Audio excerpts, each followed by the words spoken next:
लोग तो यात्रा वालों से भी ज़्यादा सक्रिय हैं, क्योंकि जो भाईचारे की जो बात है, ये हमारी संस्कृति, हरियाणा की, हमारा रहन सहन, हमारी सभ्यता का एक बहुत बड़ा हिस्सा रहा है। और यही कारण है कि गांव में जितने भी लोग बसते हैं, जो गांव में रहते हैं, वो कभी भी इस निगाह से गांव को नहीं देखते कि ये किस बिरादरी का है, ये किस बिरादरी का है। सभी का मिलके प्रयत्न होते हैं।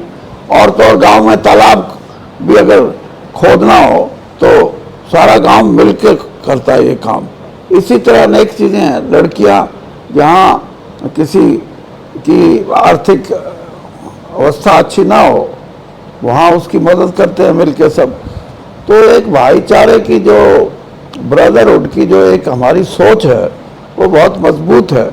और इसीलिए पिछले सालों में जो कोशिश हुई है सरकार द्वारा भी, और सरकार से भी ज़्यादा बीजेपी पार्टी द्वारा समाज को बांटने का उनका ध्येय ये था कि हम समाज अगर बटेगा, खास तौर पे गांव में, तो हमारे एक वोट बैंक बढ़ेगा। वोट बैंक बढ़ाने के चक्कर में उन्होंने ये कदम उठाए हैं।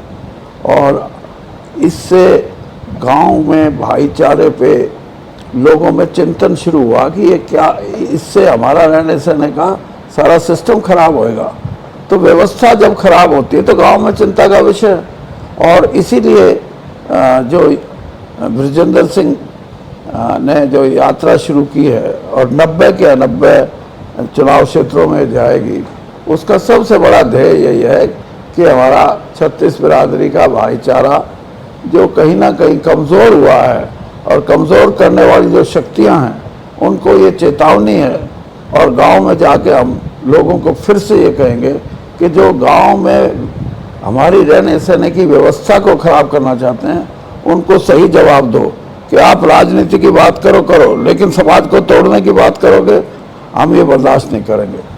तो ये एक अच्छा संदेश जाएगा। और इससे डायरेक्टली इनडायरेक्टली जो युवा पीढ़ी है, वो भी कांग्रेस की साथ जुड़ेगी, कांग्रेस की विचारधारा के साथ। कोई युवा पीढ़ी में तो इस बात का बहुत उनको इस बात का लगता है कि अगर समाज बढ़ता है तो उनका भविष्य भी कहीं ना कहीं इस बात को इशारा करता है कि हमारी रहने सहने में भी समस्या हो जाएंगी।